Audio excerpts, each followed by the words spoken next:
l'attitude des hommes. Mes amis, ce n'est pas votre problème. Ton problème, c'est de prêcher la parole et de vivre selon elle. Même s'il faut rentrer avec deux. Jésus avait plus de 70 disciples. Ils sont quittés de 70. De 11 jusqu'à 1. Pierre était le seul qui était resté même encore avec Jésus. Mais même là, il a régné. Comme pour dire une chose, Saül va encore tuer Amalek. Il prend le troupeau, il dit quoi? Le peuple, comprenez-moi bien, la désobéissance de Saül et le fait que Dieu l'ait rejeté, c'est les honneurs et l'attitude du peuple. Saül s'est perdu à cause de ça. Quand le peuple a commencé à chanter, David a fait comment? A tué les 10 000. Et Saül, il a commencé à avoir la jalousie. La Bible dit que la célébrité de David était grande. Mais pour qui? Pour Saül. David était serviteur de Saül. Tout la paix du royaume dépendait de qui? De David. Mais qui était honoré? Oui. Mais mes amis, à la fin, Saül avait un ennemi en David. Un gars potentiel. Un gars rempli de talent qui pouvait conduire Israël. Il a même fâché à la table avec Jonathan. Ne sais-tu pas que ta royauté est mise en jeu? Qui a dit que la royauté est de père en fils? Qui a dit que l'église est de père en fils, indépendamment de la capacité de tenir une œuvre? Parce que l'œuvre, vous pensez que c'est sur un homme. C'est votre église. Jésus a dit, je bâtis mon église. Et le fondement, c'est ma parole. Les hommes y vivent. Les enseignements donnés sont pour l'édification du corps du Christ jusqu'à la stature parfaite de qui? Nous sommes appelés à l'image de Jésus. Jésus a possédé le Saint-Esprit. Nous sommes appelés à avoir le Saint-Esprit en nous. Jésus s'est assis sur la royauté du ciel. Nous sommes appelés à régner dans la royauté du ciel. Jésus va monter sur les nuits avec gloire. Nous sommes appelés à monter avec gloire avec Jésus. Amen. En Christ. Le mot est toujours dit en Christ. En Christ, jamais autre chose. En Christ, Dieu nous a élus. En Christ, nous sommes sauvés. En Christ, nous avons le pouvoir. En Christ, pas aucun autre. À la fin, qu'a fait Salomon? Il a commencé à avoir plusieurs femmes. Le texte lui condamnait cela. Il a commencé à amasser de l'or et de l'argent. Le texte lui condamnait cela. Il a commencé à avoir des chevaux. Le texte lui condamnait cela. Les directives étaient claires. Mais il y a un danger. Quand on arrive à la royauté, on oublie. On pense que notre volonté, c'est la volonté de Dieu. Et c'est là où il dit que celui qui est debout prenne garde. Venons sur la mission. Matthieu 28. Matthieu 28. Le verset 18 à 20. Ce texte est rempli de sens et a une dimension très prophétique et puissante. Et que je vous invite à considérer avec beaucoup d'attention, parce que ça en dépend de la vie de l'Église. L'Église a une mission. Moïse avait sa mission d'amener le peuple en Canaan. Il s'est arrêté en chemin, Josué a continué jusqu'à la terre promise, n'est-ce pas? Chaque génération, Dieu a une vision. Et la vision, c'était que les prophètes devaient préparer le chemin du Seigneur. Jean-Baptiste fut envoyé pour préparer le chemin du Seigneur. Mais quand la renommée, parce que la Bible dit dans Jean 3, que les gens vont après lui. Ses disciples font comment? Baptisent aussi. Ils ont voulu créer un conflit en deux compagnons. Entre quelqu'un qui a une mission, il sait que là il y a une fin, la suite c'est pour l'autre. Beaucoup n'aiment pas laisser le bâton du pèlerin. Beaucoup n'aiment pas s'asseoir et savoir que là, c'est l'œuvre là, il est bien pour ça. Mes amis, c'est parce que Jésus n'est pas le fondement. Les gens viennent avec leurs ambitions. Les gens viennent avec leur ego. Les gens veulent fonctionner comme le monde. Je vais terminer ici. Vu la mission de l'Église. Jésus dit, au verset 18, au verset 16, les 11 disciples allèrent en Galilée, sur la montagne que Jésus leur avait désignée. Quand ils le virent, mais quelques-uns eurent des doutes. Jésus s'étant comment approché, leur parlant ainsi, tout pouvoir, tout quoi? m'a été donné dans le ciel et sur la terre. Tout pouvoir m'a été donné dans le ciel et sur la terre. Rappelez-vous, chers amis, que Jésus dit les clés du séjour des morts ne peuvent pas sur elle. Le groupe de là, c'est qu'il n'a pas de pouvoir sur elle. Jésus a montré que désormais, j'ai fini ma mission. J'ai accompli mon œuvre. Là, le pouvoir que je vous donne est un pouvoir où rien ne peut vous arrêter. C'est pourquoi je vous ai donné le pouvoir de marcher sur les scorpions, sur toute la puissance. Rien ne peut nous nuire. La promesse est faite, Satan est vaincu. Et la seule chose, c'est d'aller. Mais le mot aller là, du grec, c'est que j'ai commencé une œuvre, n'est-ce pas? Je n'ai pas terminé pour continuer l'initiation que j'ai mise jusqu'à la fin. Mais il dit tout pouvoir d'abord m'est donné. L'autorité m'a été donnée. J'ai vaincu la mort, j'étais mort, je suis ressuscité et j'ai les clés du séjour des morts. Et je vis au siècle des. Je suis Alpha et Oméga. Apocalypse 1, 17 à 18. Dans ce texte, Jésus dit l'accomplissement total de ma mission est clair. La mort était le problème de l'humanité. Le péché est entré dans le monde, ainsi la mort s'est étendue sur tous les hommes. A dit la Bible. Romains 5, verset 12. La mort a régné par Adam. Tous sont morts. Tous sont vivants. Donc, la malédiction qu'on a, c'est la désobéissance à la parole. Et la mort qui est donnée est Dieu. Dans ce sens, nous pouvons voir. Si Jésus ne ressuscitait pas les hommes d'entre les morts, n'ayant pas vaincu la mort, nous ne pourrons même pas être ici aujourd'hui. La puissance d'avoir vaincu la mort est l'assurance qu'il a autorité sur la vie. Le mot oméga, dans le grec, c'est quelque chose. Oméga, c'est comme un cerf. Donc, je suis oméga. Je suis la vie qui tourne autour. Et oméga est toujours employé là où il y a mort et ressuscité. Donc, j'ai deux. Il m'était donné dans le ciel et sur la terre. Allez, faites de quoi? Faites de mettre des nations. Comment? Mes disciples. Et le texte dit, faites comment? Baptisez-les au nom du Père, du Fils et du Saint-Esprit et enseignez-leur. Et enseignez-leur à faire tout ce que je vous ai prescrit. Oui, mes amis, le rôle, c'est que les disciples doivent enseigner ce que Jésus a prescrit. Non seulement ils prêchent, les autres croient, ils sont baptisés, ils sont sauvés, mais ils continuent à enseigner. À enseigner pour être obéissant, à observer. À enseigner en prenant ce qui est écrit dans la Bible, parce que c'est le seul fondement qui doit subsister. Mais le problème, il dit faites des nations. Mais quoi? Oh Seigneur, je ne sais pas si on lit la même. Je ne sais pas la même Bible. Faites des nations, my disciples. En appel. Ça veut dire, ma adjectif possessif, ce sont mes disciples. Personne n'est disciple. Jamais. Si Dieu t'a mis auprès de quelqu'un, c'est la grâce. Pour dire, la grâce qui m'a été donnée, j'ai posé le fond devant. J'ai planté. C'est une grâce. Mais Paul ne sera pas supérieur au-dessus de ça. Paul comprend que c'est une grâce. Dieu m'a donné, j'en ai prêché, n'est-ce pas? Si un autre vient bâtir, il va s'attendre. Mais faites des nations, mes disciples. Et enseignez-leur à observer. Et là, mes amis, regardons le texte. Le texte est clair. Les nations, c'est qui? Les nations, c'est qui? C'est hors d'Israël.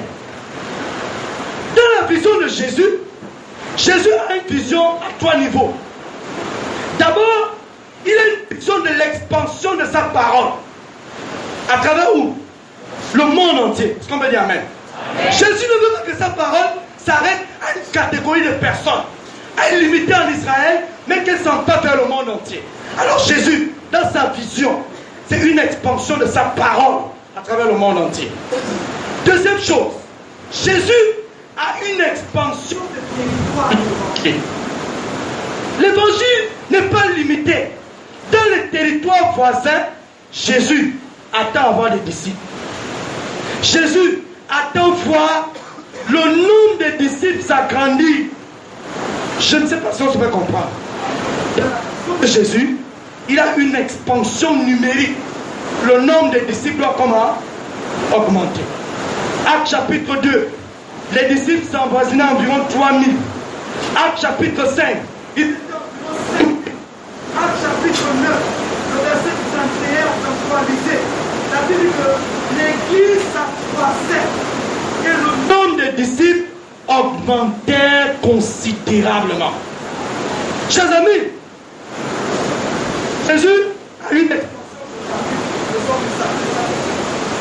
Jésus a une expansion numérique du nombre de disciples, mais il a aussi une expansion de la langue. La langue de laquelle l'évangile doit être prêché, c'est à toute langue.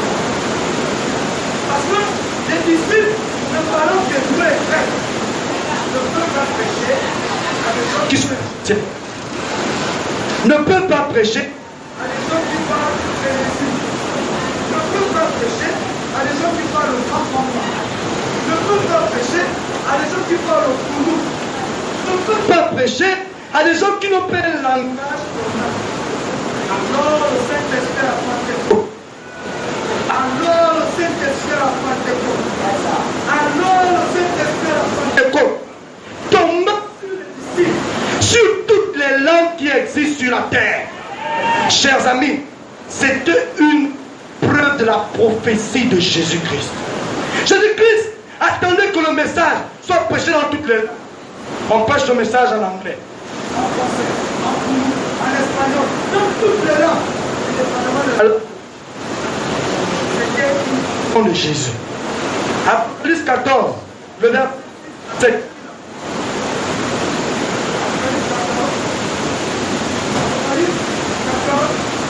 Le verset 6. Le verset 7. Que dit la Bible? La Bible nous dit quoi? Apocalypse 14. Apocalypse 14, verset 6 à 7, la Bible nous dit.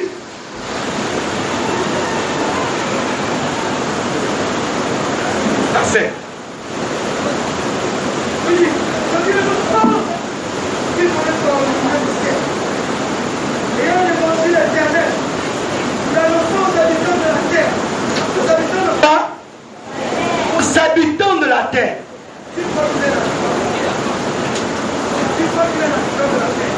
La Bible dit l'évangile éternel. C'est un homme qui le donne à Jean. Jean reçoit la révélation.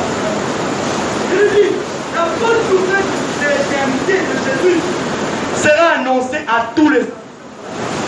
Le petit homme, tout tribu, à tout l'homme, à tout peuple, et à qui?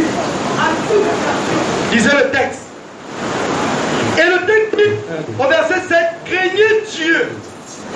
Craignez qui? Donnez-lui, est-ce qu'on a ça? Donnez-lui gloire. Car l'heure de son jugement est comment? Et adoré. C'est le ciel. Ce qui. Dans la vision de Jésus, nous faisons des nations des disciples au travers de la parole de Dieu. Mais alors, Dieu se choisit. Proverbe chapitre 10. Là, on 10. S'il n'y a personne pour prêcher l'évangile, comment croiront-ils? Comment croiront-ils à un Dieu qu'ils ne connaissent pas? S'il n'y a pas les anges, ils sauront que le Seigneur est bon. Le texte dit, car ils sont beaux. Les pense quoi? Oui, mes amis. Mais le problème, les 12 qui parlent, Paul n'est pas dedans. Paul n'est pas dedans. Et Paul va venir. Les disciples vont rester à Jérusalem. Ils vont se concentrer. Dieu suscite un Paul qui va vers les Galates, qui va vers les Thessaloniques. Et l'évangile s'est répandu dans les autres pays. Comment? Mais il s'est posé un problème. L'évangile que Paul prêche, c'est la grâce. Pas besoin de circoncision. Il faut juste avoir foi en Jésus.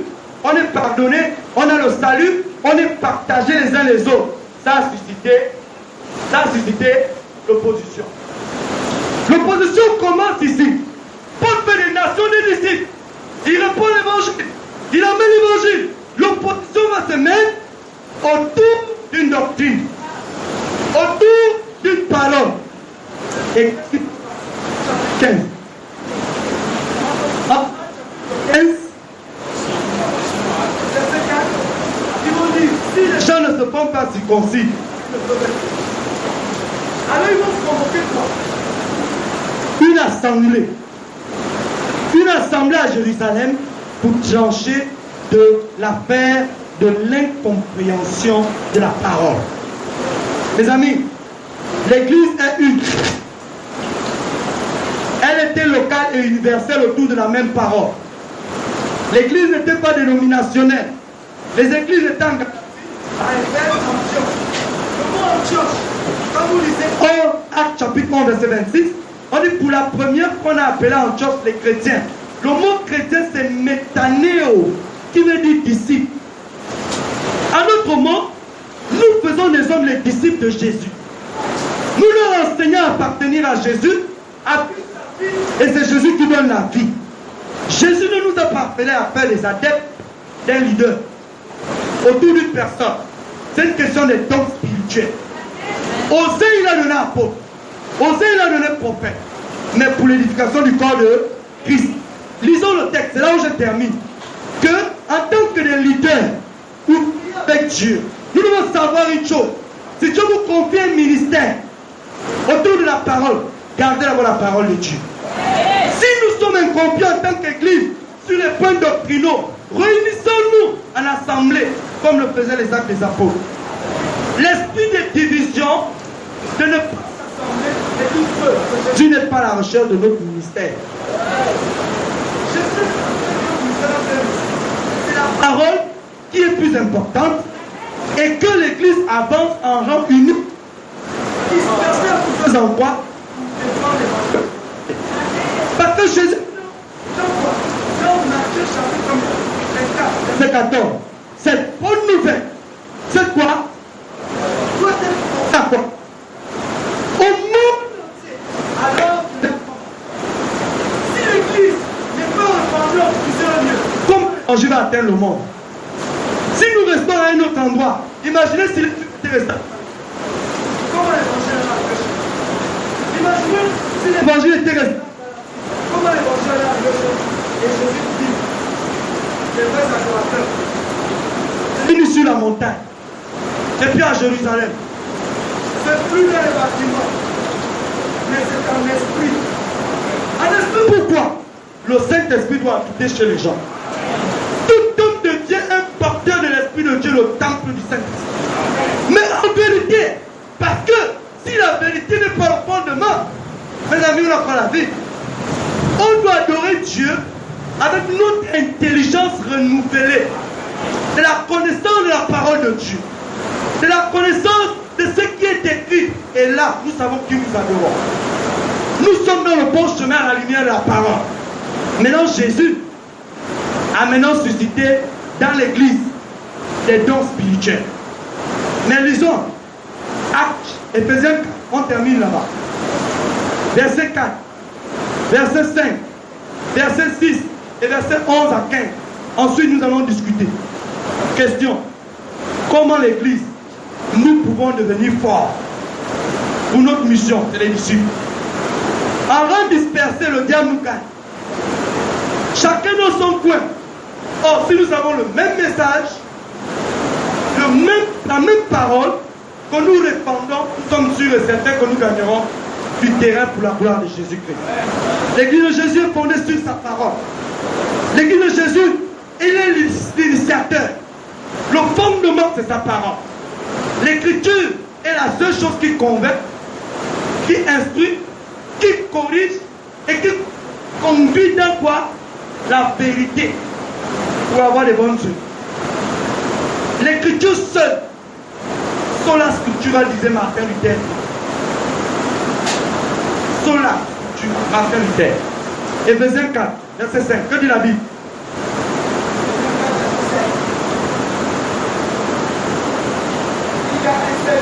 Il y a un seul combien? Il n'y a pas deux. Il y a un seul? Oui. Une seule? Arrêtons-nous là. La foi vient de ce qu'on entend. Ce qu'on entend vient d'où? La parole de Christ, j'insiste. Pas la parole de Dieu d'abord. Le texte dit parole de Christ. Parce que la parole de Dieu, je peux dire c'est l'ensemble. La Bible est toute la parole de Dieu revenue. Des bonnes choses des hommes comme les mauvaises. Mais la parole de Christ est l'enseignement divin pour le salut. Maintenant il dit une seule fois. Mais il y a un problème. Dis-moi le verset 13 et 14. Écoutez, une seule fois.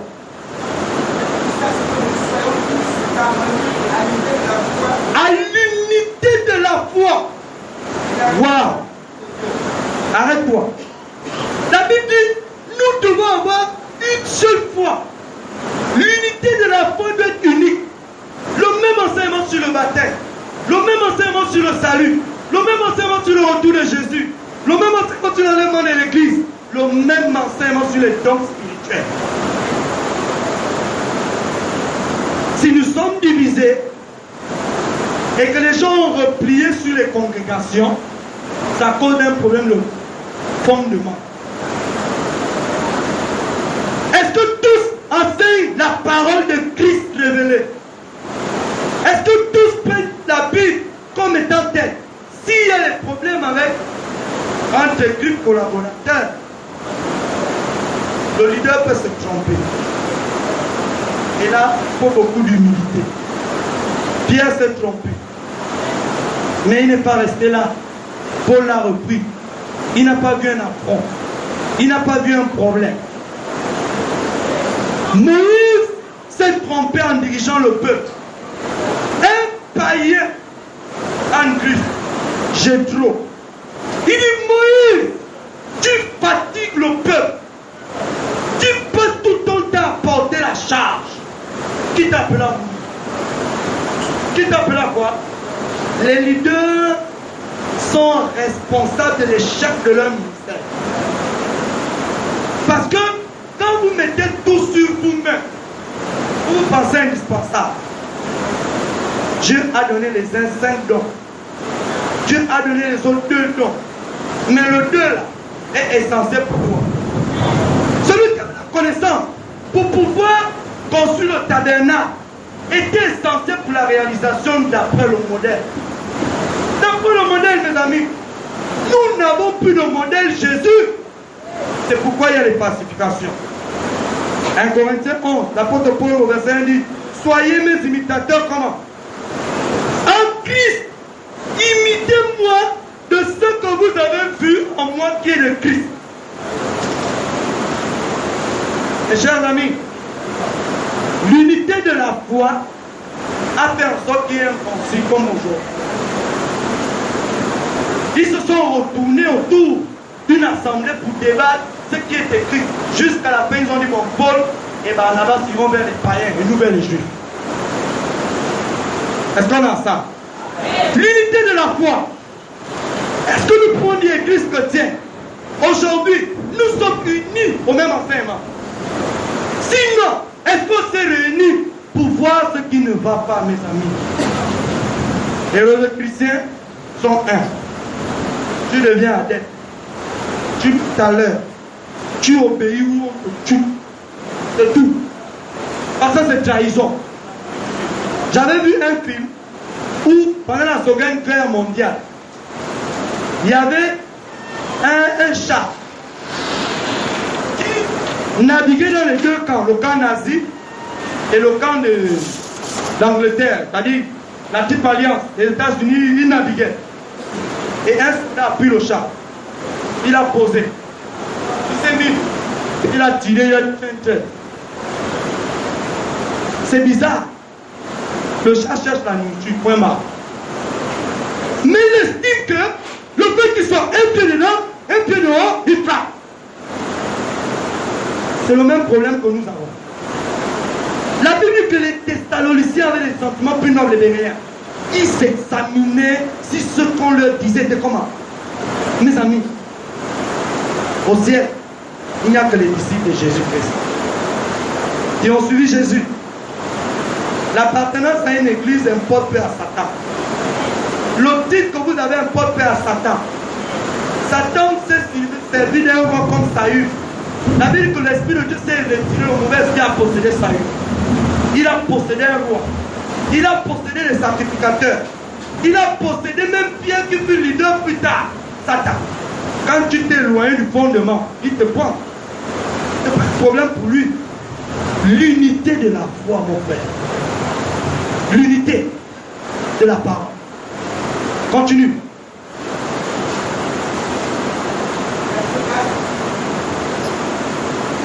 Cinq. Un seul baptême. Le baptême qu'on connaît dans la Bible, c'est lequel? C'est par immersion. Mais encore, les églises sont un peu divisées sur la formule du baptême. Au nom de Jésus. Au nom du Père, du Fils et du Saint-Esprit. Bon, mes amis, qui s'est assis pour dire qu'on va un peu traiter de ce problème? Non, parlons vraiment. C'est là, unanime. Je ne vais pas rentrer dans les points théologiques. Je ne vais pas scandaliser les gens qui viennent de mon point de vue. Si Dieu permet, on s'assoit. On lit les textes point par point. Passons. Mais le thème reconnu, c'est par immersion. On est d'accord, pas de coup d'eau. Le baptême est le symbole de la mort et de la résurrection, n'est-ce pas? Est-ce qu'on enterre par la tête? Est-ce qu'on enterre par les pieds? Donc tous plongés dans l'eau. Ça, on est d'accord. La formule devient problème. Bref, allons-y. Un seul Dieu. Et Père de tous. Au-dessus de tous. Et parmi Dieu est parmi tous. Soit païen, soit grec, soit juif, tous sont un en Jésus. Ça, c'était le scandale en leur temps. Comment les païens peuvent avoir le même Dieu que nous. Mais nous sommes les gens qui ont cru en Christ. Et Christ en a rejeté Israël, s'il vous plaît. Ils ont rejeté Jésus. Et Jésus a créé son église. Oui, on termine. Et en tous. À chacun de nous, la grâce a été donnée. Mais à chacun de nous, quoi? La grâce de quoi? Continue. Oui, on continue. La grâce de quoi? De mesure quoi? Oui, continue. Il est dit, étant monté dans les hauteurs, il a amené les captifs. Il a fait des dons aux hommes. Écoutez bien. La grâce de Christ, comme on l'a dit, la grâce qui m'a été donnée. J'ai reçu un don de Christ. Mais le don, c'est quoi? Continue. Il est monté, il est descendu. Oui. Est le même. Oui. Oui. Il a donné les uns comme apôtres. Les uns comme apôtres, hein, le don de Christ. Et tu apôtres, c'est le don de Dieu. Je n'entends pas dire amen. Oui. Les autres comme prophètes, tu prophètes, c'est le don de Christ. Les autres comme évangélistes, tu évangélistes, c'est le don de Christ. Les autres comme pasteur et docteur, tu pasteur et docteur, c'est le don de Christ. Mais quel but? Pour le perfectionnement des saints. Objectif. Perfectionnement des saints. Un. En vue de l'œuvre de quoi? Est-ce qu'on a dit les ministères? Tous sont des dons autour d'une seule œuvre. Un même ministère, c'est le ministère de Jésus. Mais alors, chacun a un don dans le ministère de Jésus. Pourquoi? Chacun est prophète pour une œuvre. Chacun est apôtre pour une œuvre. Mais autour de l'œuvre du mandat de Jésus. Faites des nations. Mais Arrêtez de dire mes prémices. Jésus a dit à Pierre dans 21, c'est le texte, Jean 21, permets-tu, Pierre, même tu. Le mot utilisé, c'est que quand tu lui dis même tu sais, agapao, est-ce que tu m'aimes de l'amour inconditionnel? Pierre lui dit, Seigneur, tu sais que je t'aime. Le mot aimé là, c'est philéo. Il dit, je t'aime comme l'amour d'un frère de sang. Jésus lui dit encore, Pierre, m'agapao-tu? Il dit, tu sais que je te philéo. Il dit, Pierre, m'aimes-tu? Pierre était rentré tout triste. Le texte dit, Seigneur, tu sais toutes choses. Permets. Oui, mes amis, c'est de Pierre qu'est partie la fondement de l'église primitive. Mais Jésus avait mis le fond de son amour sur Pierre. Ayant vu son courage, ayant vu sa détermination, ayant vu en lui les qualités d'un courageux et un leader, Jésus avait vu que parmi les disciples, Pierre était le meilleur à conduire le peuple. Lorsque Pierre a pris les rênes, il dit, quand tu seras converti, affermis tes frères. Le diable vous a réclamé, mais j'ai prié pour, pas les autres, toi. Parce que tu mets Pierre, tu es Pierre, mais moi je te dis, sur cette pierre, comme vous dites, tu as aussi un roc de bâtiment où les gens pourront s'appuyer avec ton expérience et une église va grandir solidement. Mais quand tu seras converti, mais toutefois, c'est moi le vrai fondement. C'est moi la vraie parole.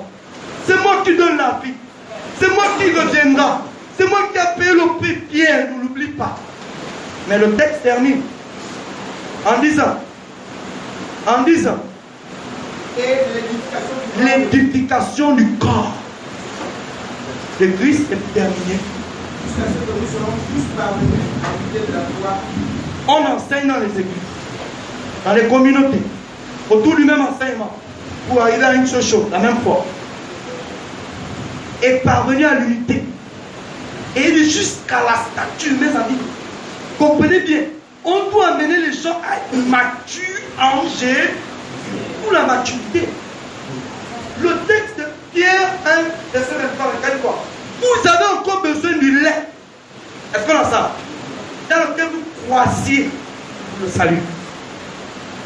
En Hébreux 5, 12 à 14, Paul dit, vous êtes encore au lait.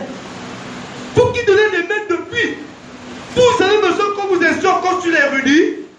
La croissance en Christ, la maturité en Christ dépend de l'enseignement. La connaissance que tu as de Jésus t'a permis en lui. Et tu arrives petit à petit par la pratique à être solide, ferme et puis boulot. Plus vous êtes obéissant, plus vous affermissez dans la foi.